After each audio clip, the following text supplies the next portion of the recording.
ഇന്നത്തെ geo political അപ്ഡേറ്റ്സിൽ ആദ്യമേ തന്നെ UK ബർമിംഗ്ഹാമിൽ അവിടുത്തെ പോലീസുമായിട്ട് ഇസ്ലാമിസ്റ്റുകൾ, അതായത് ഈ പലസ്തീനിയൻ സപ്പോർട്ടേഴ്സ്, അവർ ശരിക്കും ഇസ്രായേലിനെതിരെയുള്ള ആ ഒരു റാലിയാണ് അവിടെ നടത്തിയത്. അപ്പോൾ ആ ഒരു റാലിയിൽ ശരിക്കും പോലീസും ഈ പലസ്തീൻ സപ്പോർട്ടേഴ്സ് ആ ഒരു ഗ്രൂപ്പും കൂടി ചേർന്നിട്ട് അങ്ങോട്ടും ഇങ്ങോട്ടും കയ്യാങ്കളിയായിട്ടുണ്ട്. ക്ലാഷ് എന്ന് പറഞ്ഞാൽ നല്ല രീതിയിലുള്ള ക്ലാഷാണ് സംഭവിച്ചത്. അപ്പോൾ UK ഇതേപോലത്തെ വിഷയങ്ങളൊക്കെ തുടർകഥയായിട്ട് തുടരുകയാണ്. ഇപ്പോൾ UK വിഷയങ്ങളൊക്കെ നമ്മൾ എന്തുകൊണ്ടാണ് കൂടുതൽ പറയുന്നില്ലെന്ന് പറഞ്ഞാൽ അവിടെ റിപ്പീറ്റഡ് ആയിട്ട് നടക്കുന്നൊരു വിഷയമാണിത്. അവിടുത്തെ നേറ്റീവായിട്ടുള്ള ബ്രിട്ടീഷ് പൗരന്മാരുടെ അവകാശങ്ങളെ പോലും സംരക്ഷിക്കാൻ പറ്റാത്ത രീതിയിലാണ് ഗവൺമെൻറ്റിൻ്റെ മുന്നോട്ട് പോക്ക്. അപ്പോൾ അതുകൊണ്ട് നമ്മളിത് എപ്പോഴെപ്പോഴും ഇങ്ങനെ എടുത്ത് പറഞ്ഞിട്ട് കാര്യമൊന്നുമില്ല. കാരണം അവിടെ ഒരു ഹോളിഡേ എന്ന് പറഞ്ഞാൽ ഒരു സാറ്റർഡേ സൺഡേ ഒക്കെ കിട്ടിക്കഴിഞ്ഞാൽ ഇതേപോലത്തെ പരിപാടികളാണ്. എവിടെയെങ്കിലൊക്കെ റാലി സംഘടിപ്പിക്കുക, പ്രത്യേകിച്ച് നിരോധിക്കപ്പെട്ട ഫ്രീ പാലസ്തീൻ ആ ഒരു ഗ്രൂപ്പ് ഉണ്ടല്ലോ, ആ ഗ്രൂപ്പിന് ജോലിയും കൂലിയൊന്നുമില്ല. അവരുടെ ജോലി എന്ന് പറഞ്ഞാൽ യഥാർത്ഥത്തിൽ ഈ പ്രകടനങ്ങൾ നടത്തുക, പോലീസുകാർക്കെതിരെ വെല്ലുവിളിക്കുക, ഇമിഗ്രന്റുകളെ സപ്പോർട്ട് ചെയ്യുന്നു എന്നുള്ള രീതിയിലുള്ള നിലപാടെടുക്കുക. എങ്ങനെയെങ്കിലും രാജ്യത്തിനുള്ളിൽ UK നിയമങ്ങൾക്കൊക്കെ കുറേ ഫ്ലെക്സിബിലിറ്റി ഉണ്ട്. ആ ഫ്ലെക്സിബിലിറ്റി ഉപയോഗിച്ചുകൊണ്ട് അതിനെ മുതലെടുപ്പ് നടത്തിക്കൊണ്ട് UK ഇതേപോലെ ഒരു അൺസർട്ടനിറ്റി ക്രിയേറ്റ് ചെയ്തുകൊണ്ട് മുന്നോട്ട് പോകുക എന്നുള്ളതാണ് ഈ കുറേ കാലം കൊണ്ടേ നടന്നുകൊണ്ടിരിക്കുന്നത്. അത് തന്നെയാണ് ഇന്നലെയും ഇന്നുമായിട്ട് സംഭവിച്ചുകൊണ്ടിരിക്കുന്നത്.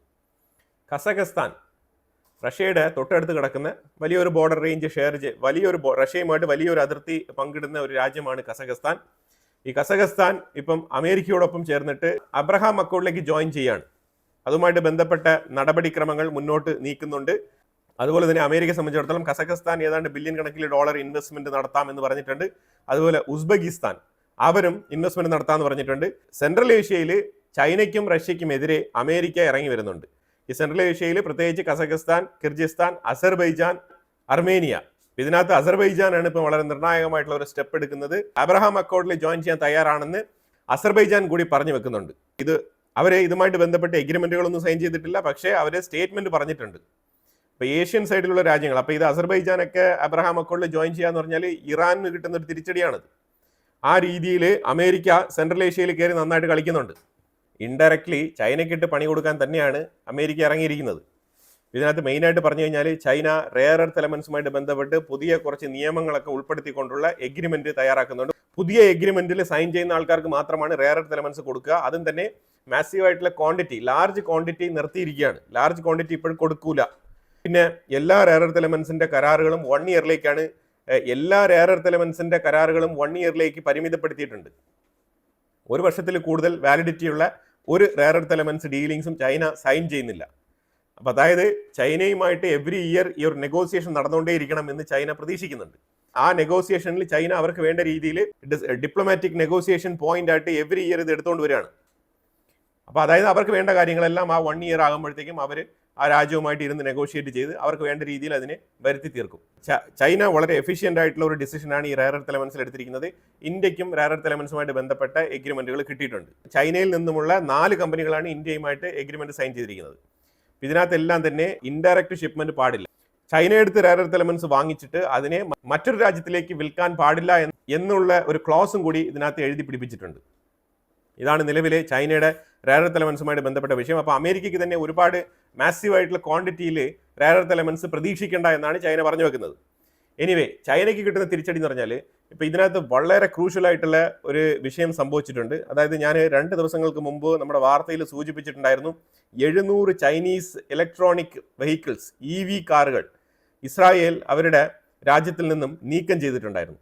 അപ്പോൾ ഇതിൻ്റെ പിന്നിൽ ഒരുപാട് കാര്യങ്ങളുണ്ട്. ആ കാര്യങ്ങളൊക്കെ ഇന്ന് ഡീറ്റെയിൽ ആയിട്ട് തന്നെ ഇസ്രായേൽ പുറത്ത് വിട്ടിട്ടുണ്ട്. ഡോക്യുമെന്റ് എന്താണ് പറയുന്നത് വെച്ചാൽ വലിയ രീതിയിലുള്ള സുരക്ഷാ വീഴ്ചയാണ് ഈ ചൈനീസ് കാറുകൾ ഉപയോഗിക്കുന്നത് കൊണ്ട് സംഭവിക്കുന്നത്. എങ്ങനെയാണ് ഇസ്രായേൽ ഇതിനെ വിലയിരുത്തുന്നത് എന്ന് പറഞ്ഞു കഴിഞ്ഞാൽ, ഈ ചൈനീസ് EV കാറുകളിൽ സംഭവിക്കുന്ന പറഞ്ഞാൽ ഇത് സഞ്ചരിക്കുന്ന ഒരു കമ്പ്യൂട്ടറാണ് എന്നാണ് ലിറ്ററലി ഇസ്രായേൽ പറഞ്ഞു വെക്കുന്നത്. അപ്പോൾ അതുകൊണ്ട് അവർക്ക് ഇതിനകത്ത് ക്യാമറയുണ്ട്, ലൈവ് ക്യാമറ ഫൂട്ടേജ് ഉണ്ട്. ഈ കാറുകളിലെല്ലാം തന്നെ advanced driver assistance system ADAS എന്ന് പറഞ്ഞ ഈ ഒരു സിസ്റ്റം ഇൻബിൽഡ് ചെയ്തിട്ടുണ്ട്. അതുപോലെ തന്നെ ഓട്ടോമാറ്റിക് വോയിസ് കൺട്രോൾ അതിനകത്തുണ്ട്. ഇതുപോലെ സറൗണ്ടിങ്ങിൽ മൊത്തം ക്യാമറയുണ്ട്. ഇതിനകത്ത് 700 കാറുകളാണ് ഇസ്രായേലിൻ്റെ ഉള്ളിൽ 700 കാറുകളാണ് ഈ ചൈനീസ് EV കാറുകൾ ഇസ്രായേലിൻ്റെ ഉള്ളിലുള്ളത്. അതിൽ 7 സീനിയർ ഉദ്യോഗസ്ഥന്മാർ ഉപയോഗിക്കുന്ന കാറും ഇതേപോലത്തെ EV കാറുകളാണ്. അത് ചൈനയുടെ കാർ തന്നെയാണ്. ഏതാണ്ട് $25,000 ഒരു കാറിൻ്റെ വില വരുന്നത്. ഈ കാർ എന്ന് പറഞ്ഞാൽ നല്ല രീതിയിൽ വളരെ കൃത്യമായിട്ട് completely Chinese spare parts, Chinese component, എല്ലാം ഇലക്ട്രോണിക് ചിപ്പുകൾ തൊട്ട് എല്ലാ സംഭവങ്ങളും ചൈനീസ് നിർമ്മിതമാണ്. അപ്പോൾ അതുകൊണ്ട് തന്നെ ഇസ്രായേൽ എന്താണ് ഉദ്ദേശിക്കുന്നത് പറഞ്ഞാൽ 7 സീനിയർ മിലിറ്ററി ഉദ്യോഗസ്ഥരാണ് ഈ കാറ് ഉപയോഗിച്ചുകൊണ്ടിരുന്നത്, 7 കാറുകൾ ഇതിൽ. അപ്പോൾ മൊത്തത്തിൽ അവർ ആ രാജ്യത്തിൽ നിന്ന് തന്നെ ഈ കാറുകൾ നീക്കം ചെയ്യാനുള്ള കാരണം എന്ന് പറഞ്ഞാൽ സെക്യൂരിറ്റി ഇൻഫർമേഷൻസ് ലീക്ക് ചെയ്യുന്നു. ഇസ്രായേലിൻ്റെ കംപ്ലീറ്റ് മാപ്പിംഗ് കാര്യങ്ങളെല്ലാം തന്നെ ഈ കാർ എവിടെയൊക്കെ സഞ്ചരിക്കുന്നോ ആ കംപ്ലീറ്റ് രേഖകളും ചൈനയുടെ സെർവറിലേക്ക് പോകുന്നു എന്നുള്ളതാണ് യാഥാർത്ഥ്യം. അതുപോലെ തന്നെ ഈ കാറിനെ റിമോട്ട്ലി ആക്സസ് ചെയ്യാൻ പറ്റും. ചൈനയ്ക്ക് വേണമെങ്കിൽ ഫോർ എക്സാമ്പിൾ ടെക്നോളജി ഉപയോഗിച്ചുകൊണ്ട് ഈ കാറിൻ്റെ ഉള്ളിലിരിക്കുന്ന ക്യാമറയോ അല്ലെങ്കിൽ ഈ കാറിനെ സ്വമേധയാ തന്നെ പൊട്ടിത്തെറിപ്പിക്കാനും പറ്റും. കാരണം പേജർ അറ്റാക്ക് നടത്തിയ ഇസ്രായേലിന് ഇതിൻ്റെ ടെക്നോളജി വളരെ വ്യക്തമായിട്ട് അറിയാം. അപ്പോൾ അതുകൊണ്ട് തന്നെയാണ് ഈ രീതിയിലുള്ള ടെക്നോളജിക്കൽ ചോർച്ച നടക്കണ്ട എന്നുള്ള പ്രിവെൻഷൻ മെത്തേഡാണ് അവർ പറയുന്നത്. എങ്കിലും ഇസ്രായേൽ ഇങ്ങനെ ഒരു നടപടി സ്വീകരിക്കാനുള്ള കാരണമായിട്ട് ചൂണ്ടിക്കാണിക്കുന്നത് കഴിഞ്ഞ ഓഗസ്റ്റിൽ ഖാൻ യൂനിസിൽ വെച്ചിട്ട് ഒരു ആക്രമണം നടത്തിയിട്ടുണ്ടായിരുന്നു. ഒരു ടണൽ അറ്റാക്ക് നടത്താൻ വേണ്ടിയിട്ട് പോയ സമയത്ത് ഹമാസ് ഭീകരർ ആ ടണലിൽ നിന്നും അവർ റീലൊക്കേറ്റ് ചെയ്തിട്ടുണ്ടായിരുന്നു. കൃത്യമായിട്ട് ഇസ്രായേലിൻ്റെ ഉള്ളിൽ പ്ലാൻ ചെയ്ത ഒരു ഇൻഫർമേഷൻ ലീക്ക് ആയിട്ടുണ്ട്. അത് എങ്ങനെ ലീക്കായി എന്ന് പല രീതിയിലും അന്വേഷിച്ചിട്ട് ഇസ്രായേലിന് കണ്ടെത്താൻ കഴിഞ്ഞില്ല. അങ്ങനെ അവസാനം അവർ കണ്ടെത്തിയതാണ്. അവസാനം അവർ ലേറ്റസ്റ്റ് ആയിട്ട് ഇപ്പോൾ അവരുടെ ഫൈൻഡിങ്സ് ആണ് ഈ കാറിൽ ഇരുന്നുകൊണ്ട് നടത്തിയ ഡിസ്കഷൻസ്. അതായത് ഈ ഒരു വിഷയവുമായിട്ട് ബന്ധപ്പെട്ട് ഈ സീനിയർ ഉദ്യോഗസ്ഥർ എവിടെയൊക്കെ പോയിട്ടുണ്ട്, എവിടെയൊക്കെ സംസാരിച്ചിട്ടുണ്ട്, ഈ വിഷയങ്ങളെല്ലാം തന്നെ കാറിലിരുന്ന് ഡിസ്കഷൻസ് നടത്തിയിട്ടുണ്ട്. ഒരു ഫൈൻഡിങ്സിൽ അവർ എത്തിയത് ഖാൻ യൂനിസിൽ ഒരു ടണൽ തകർക്കാൻ വേണ്ടിയിട്ട് പോയ സമയത്ത് അവിടുത്തെ ഹമാസ് ഭീകരർ രക്ഷപ്പെട്ടു പോയത് പ്രീ ഇൻഫർമേഷൻ, അവർക്ക് ഇൻഫർമേഷൻ ലീക്കായി കിട്ടിയിട്ടാണ്. ഇസ്രായേൽ 90% ഡൗട്ട് പറയുന്നത് ഈ ചൈനയുടെ മേളിലാണ്. ചൈനയുടെ ഈ EV കാർ സപ്ലയർ കമ്പനികൾ ഈ സെർവർ ഡേറ്റയിൽ നിന്നും ഈ കാര്യങ്ങളൊക്കെ ചോർത്തിയെടുത്ത് ഇറാന് കൊടുത്ത് ഇറാൻ ഹമാസിന് മെസ്സേജ് പാസ് ചെയ്തിട്ടുണ്ടാവും എന്നുള്ള ഒരു നിഗമനത്തിലാണ് ഇപ്പോൾ എത്തിയിരിക്കുന്നത്.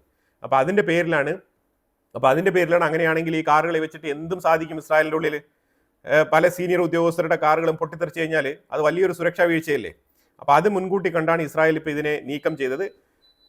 പക്ഷേ ഈ നീക്കം ചെയ്ത പ്രവൃത്തി ചൈനയോടുള്ള ആഗോളതലത്തിലുള്ള ആ ഒരു ട്രസ്റ്റ്, ചൈനീസ് സാധനങ്ങൾ, ചൈനീസ് കമ്പോണന്റ്, ചൈനീസ് വാഹനങ്ങൾ ഇതൊക്കെ വാങ്ങിക്കാനുള്ള ആ ഒരു ട്രസ്റ്റ് ഉണ്ടല്ലോ, ആ ട്രസ്റ്റ് നഷ്ടപ്പെടുത്തുന്ന രീതിയിലാണ് ഇപ്പോൾ ഈ പ്രവൃത്തി ചൈന നോക്കിക്കാണുന്നത്.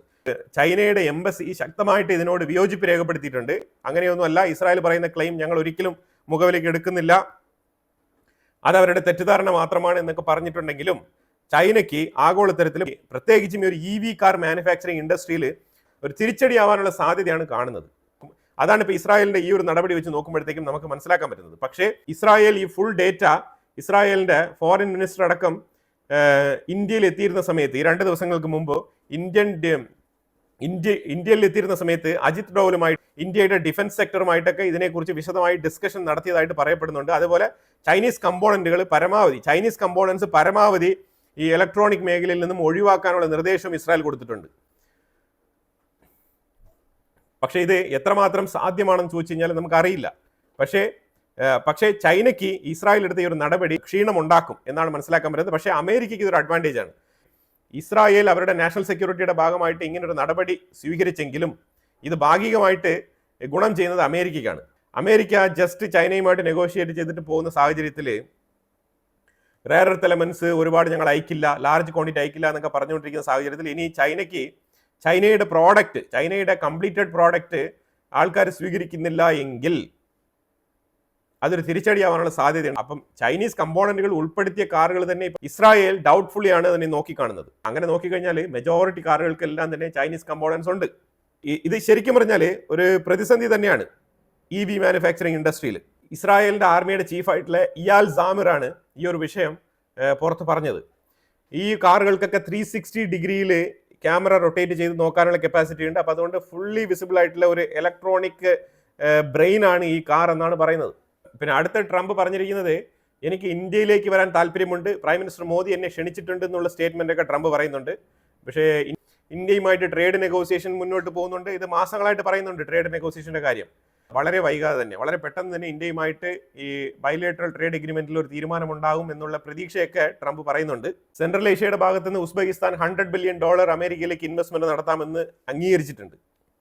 അതായത് ഈ സെൻട്രൽ ഏഷ്യയിൽ കിടക്കുന്ന ഈ കുറച്ച് ഇസ്ലാമിക് ചായ്വുള്ള കുറച്ച് രാജ്യങ്ങളുണ്ട്, കുറച്ച് ഇസ്ലാമിക് കൺട്രീസ് തന്നെ പറയാം, ഉസ്ബെക്കിസ്ഥാൻ, കസഖിസ്ഥാൻ, ഈ ഏരിയയിൽ കിടക്കുന്ന രാജ്യങ്ങൾ, തുർക്ക്മെനിസ്ഥാൻ, ഇങ്ങനത്തെ കുറച്ച് രാജ്യങ്ങളൊക്കെ ഉണ്ട്. ഈ രാജ്യങ്ങളെയൊക്കെ എങ്ങനെയെങ്കിലും അബ്രഹാം അക്കോർഡിൽ ചേർത്തിട്ട് ഇസ്രായേലിനെതിരെയുള്ള ആ ഒരു വോയിസ് എത്രമാത്രം കുറച്ച് നിർത്താൻ പറ്റുമെന്നാണ് ശ്രമിക്കുന്നത്. അബ്രഹാം അക്കോർഡിലേക്ക് ഒന്ന് ജോയിൻ ചെയ്യുമ്പോഴത്തേക്കും അവിടെ ഇസ്രായേലിനാണ് അവിടെ ഏറ്റവും കൂടുതൽ സ്ട്രെങ്ത് കിട്ടുന്നത്.